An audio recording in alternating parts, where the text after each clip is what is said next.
Alright, here's a quick video today. Hopefully the wind's not too bad. It's blowing a little bit. Hopefully you'll still be able to hear me.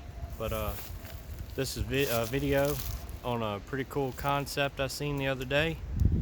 I seen the Yankee Marshal put out a video on it, and never enough ammo. I think the story is that they were doing a live chat together and kind of came up with the idea.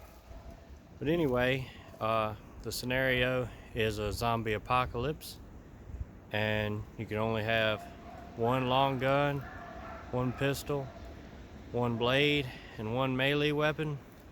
And that's what I'm gonna go on today. I'm gonna start off with the number 2 spot with the handgun, of course, Glock 19, for several reasons.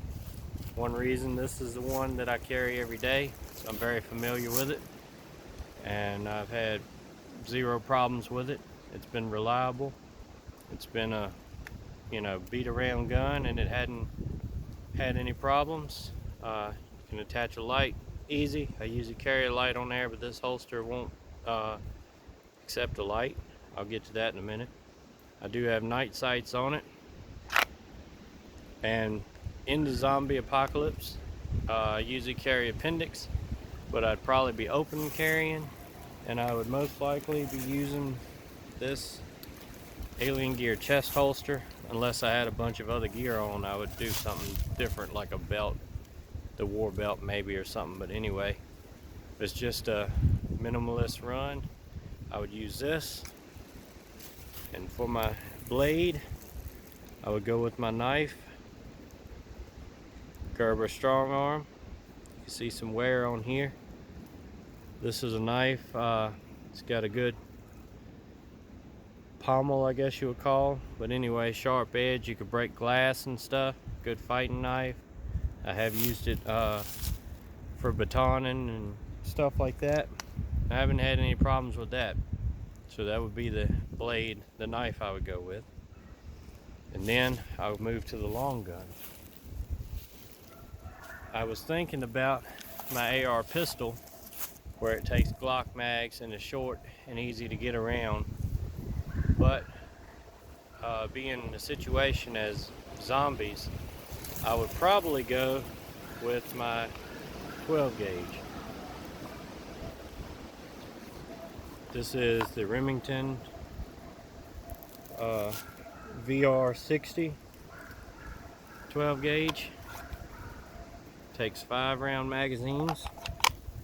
I do have 2 magazines. I'd like to get a couple more for it, and I think you can get a 10-round magazine. But it's a pretty good gun. So far it's been reliable. It's cycled fine, all that stuff when I've shot it.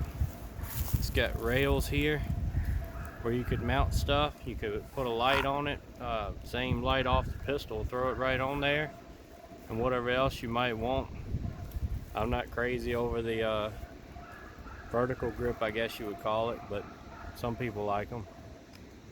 And it has a carry handle sight post. You could take that off with these rails. Thought about taking it off and putting a red dot on it, but I kind of like the handle style, so I'll probably keep it like it is. And I do need a sling for it, but I haven't got around to that because I don't use this gun very often.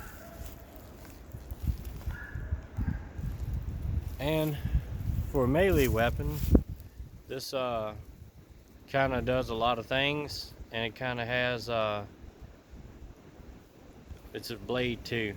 But anyway, I would go with an axe, and I'm going with this axe in particular because it's a little bit longer than a hatchet, but it's a little bit shorter than a standard axe.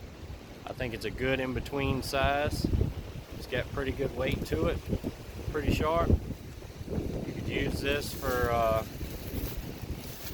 like if you had to gain access to something with a wooden door. You can use this part for a hammer or just to bash stuff. And it may not be the perfect choice, but if this was all I could have to run out the door with, this is probably what I would go with. But anyway,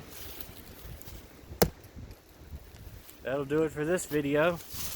I thought it was a pretty cool concept, and I figured I'd make one of my own on it. Anyway, appreciate it, and see you.